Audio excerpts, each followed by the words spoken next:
আমাদের একটা রচনা ছিল যে পরীক্ষার পূর্বরাত্রি। সারা বছর লেখাপড়া না করলে পরীক্ষার পূর্বরাত্রি কী হয় সেটা একরকম, আর সারা বছর যার প্রিপারেশন থাকে তাকে পরীক্ষার পূর্বরাত্রিতে লেখাপড়া খুব একটা করতে হয় না, তাকে একটু মেমোরি রিফ্রেশ করতে হয়, একটু রিক্যাপ করতে হয়। বাংলাদেশ জাতীয়তাবাদী দল আমি মনে করি যে আশা করি রিক্যাপ বা রিফ্রেশিং স্টেজের মধ্যে আছে। আর আপনি যেটা বললেন জামাত ইসলাম, তাদের জন্য আমি মনে করি যে ওই পরীক্ষার পূর্বরাত্রি রচনার মতো। আমি কাউকে আন্ডারমাইন করছি না, জামাতকে আমি আন্ডারমাইন করছি না। জামাতকে কেন এত বেশি কাজ করতে হচ্ছে? কারণ তাদেরকে বেশি পথ পাড়ি দিতে হচ্ছে। আমি বলছি না জামাত অনেক দূর পাড়ি দিয়েছে, বিএনপি অনেক দূর পাড়ি দিয়েছে, আমি তা বলছি না। বাট বিএনপি তো লড়াই সংগ্রাম তো 15 বছর করেই গেছে।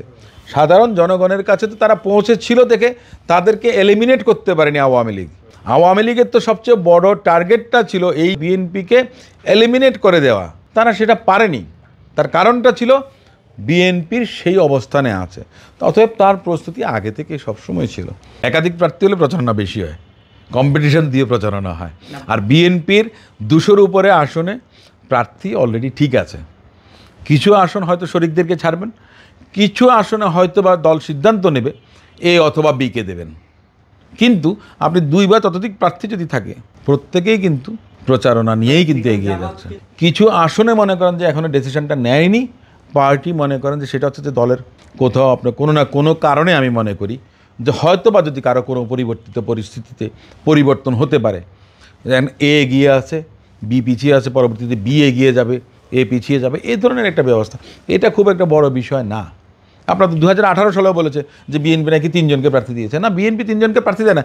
বিএনপি প্রথমে ইনিশিয়ালি মনোনয়ন দিয়েছে।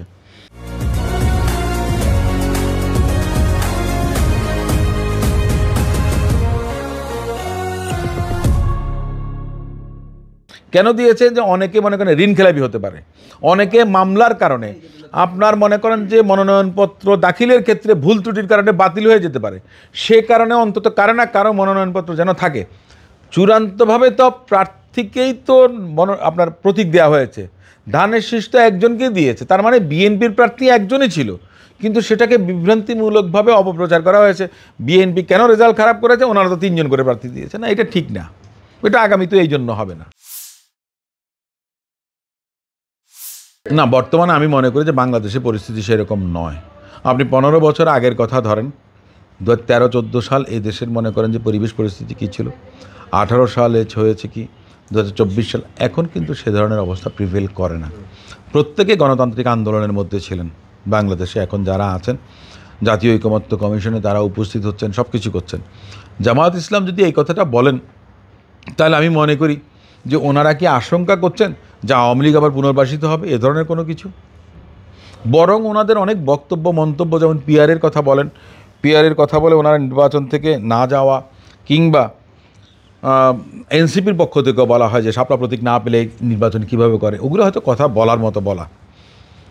এ ধরনের পরিবেশ পরিস্থিতি নেই যে জাতিসংঘকে ইন্টারফিয়ার করতে হবে। তবে হ্যাঁ, আমি একটা জিনিস, পর্যাপ্ত পরিমাণে বিদেশি পর্যবেক্ষক থাকা উচিত। পর্যবেক্ষক আপনার নির্বাচনের সময় থাকলে হয় কি, সাধারণ মানুষের একটু আস্থাটা বাড়ে। এই বিষয়টা হচ্ছে যে পরিষ্কার, এটা আমি বলতে পারি। এখনও আমি মনে করি যে হ্যাঁ, অন্তর্বর্তীকালীন সরকার সেটা উপলব্ধি করবেন। তাদের যে লজিস্টিক সাপোর্ট আছে, নির্বাচন কমিশন কতটুকু সামর্থ্য তাদের আছে। আপনার নির্দলীয় নিরপেক্ষভাবে যে সমস্ত সরকারি কর্মকর্তাদেরকে আপনার প্রিজাইডিং অফিসার করতে হবে, রিটার্নিং অফিসার করতে হবে, পুলিশ প্রশাসন থেকে আছে যারা আইন শৃঙ্খলা রক্ষার সঙ্গে জড়িত থাকবেন, সেনাবাহিনীর আপনার ইনভলভমেন্ট বাড়াতে হবে। তাহলে আপনার মনে করেন যে আপনার নির্বাচন সুন্দরভাবে করা সম্পন্ন। এবং রাজনৈতিক দলগুলোর যদি সদিচ্ছা থাকে, তাহলে আপনার জাতিসংঘের প্রয়োজন কেন হবে? বাংলাদেশ সে পর্যায়ে যায় না। এটা সিয়েরা লিওন হয়নি, এটা আফগানিস্তান হয়নি, এটা ইরাক